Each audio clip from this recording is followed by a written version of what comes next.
Hi all, I thought it might be useful for someone with the VL3X Extreme. I've had mine now for a couple of years, been playing around with it, learning online. Thought I might just show you my setup for anybody who's just got one and doesn't really know where to start. So I'll kind of run you through my setup. First off, I usually play live with the Bose Compact L1 system. I have two of them.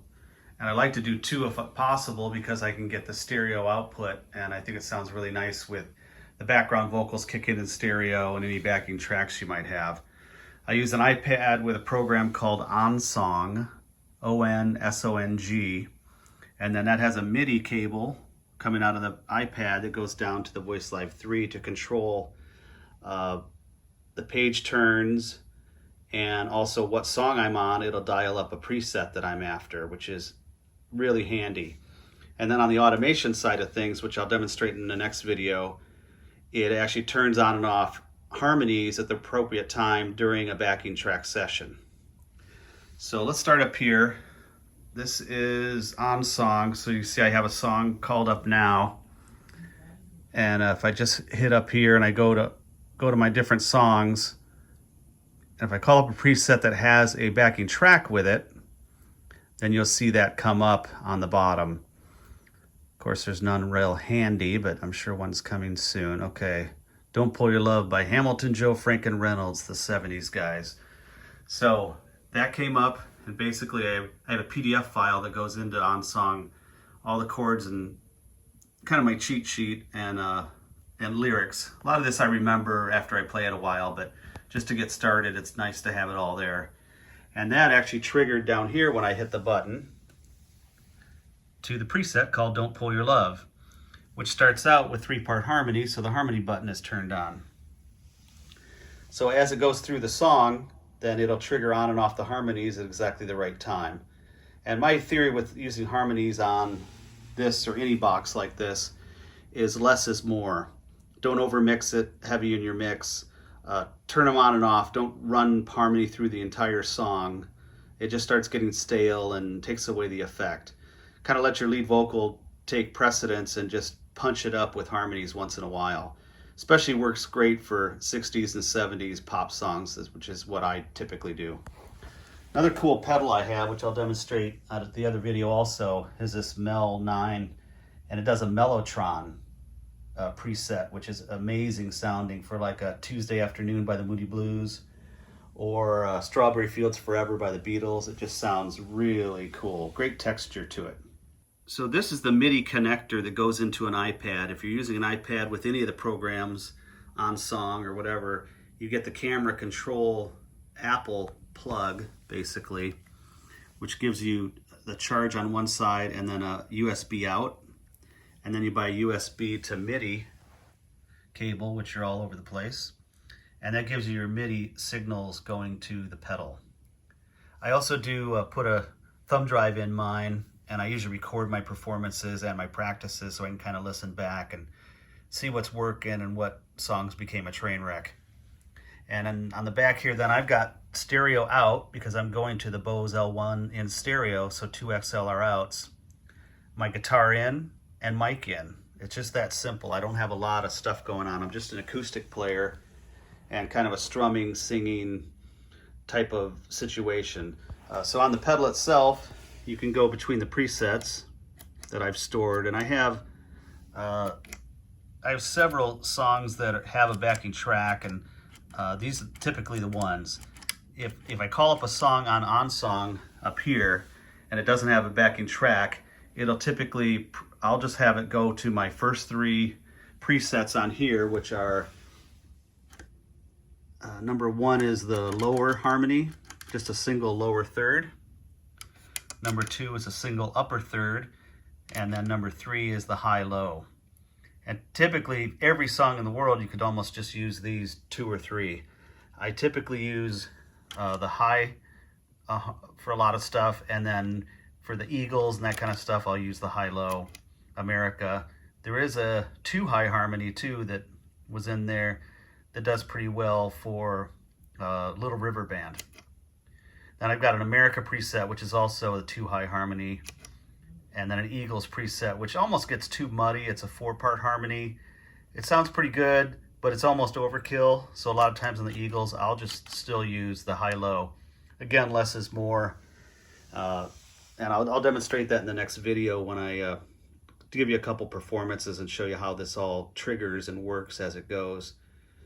But basically that's it. It's not too tough to do. I'll leave a couple links on how to, if you're using OnSong, how to trigger the MIDI and how to program it. It's very simple. Another guy did it already online.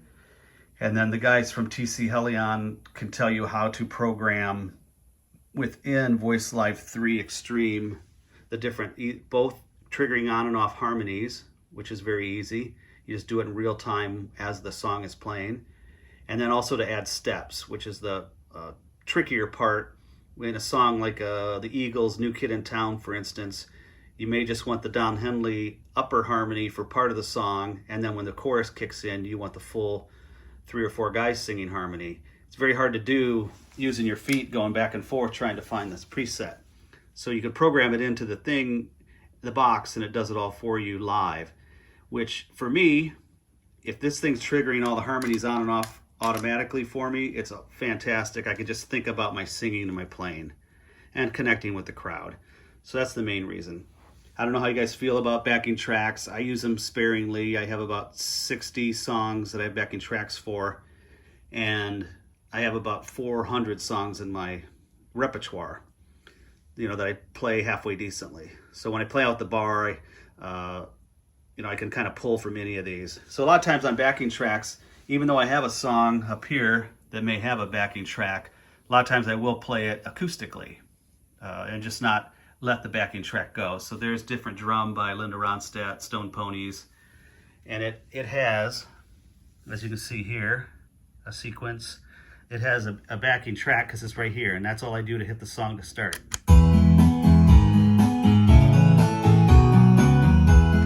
And that's how you can start and stop it. So that's all programmed in to the buttons, and I'll demonstrate that on the next video with performance. I've also posted all of my backing track sequences, basically all these songs that are in my box that I pre-programmed the harmonies to and the backing track on a Dropbox link along with my chord sheets. If anybody desires or wants to use them and play around, feel free to. Hope that helps out. Another thing I do when I play live, which is kind of fun at a bar, is I made a menu sheet of all my songs. This is about 1 year, 2 years old, so I've learned a lot more since, but I've kind of broke it up, and it's almost like a placemat you'd find at a restaurant, but it has them all broken down by genre, the Beatles, 60s, 70s, and then in here it's all broken down by decade. And I'm old, so most of the stuff is 60s and 70s. And I've laminated it because I did one in paper first, and it sat there on the bar and people put their beers on it, and it ruined them. So this kind of works out great. It's a placemat, and you can just set it there, and people can pick a song, and basically what they do is they just text it to my phone. So I have my phone sitting up here, and then I get ding, ding, ding as I'm playing, and then I can decide whether to take those requests or not. It does seem to engage the audience a lot and keep them excited and all that, but be prepared that you're going to have to sing some of your closing sing-along drunk songs a lot earlier in the night. American Pie, Piano Man, Brown Eyed Girl, that type of stuff gets requested much earlier than I typically want to play it. So a lot of times I'll just play my first set, take a break, and then I'll pull them out at the second set. Like many of you, the reason I bought the VL3X Extreme was to simplify everything. I used to play with this one, and in fact I still have it, which has great harmonies, and then I had the Digitech one that had harmonies, but I always had to go out to a mixer, and then the mixer would either accept the backing tracks from an iPad or a third source somehow, and then you'd have to mix the levels of all those independently. And I found that once I got the VL3X Extreme, I've got everything inside, so I'm trying to simplify without having a mixer, so I don't have to mess with the levels all the time, and it gives me harmony, backing tracks, automation, and mixing all in one. So everything's kind of foolproof, allowing me just to control and just think about playing rather than is my mix okay or my vocals too loud, that kind of stuff. Hope this helps you get your setup going on your VL3X Extreme a little bit easier than it was for me.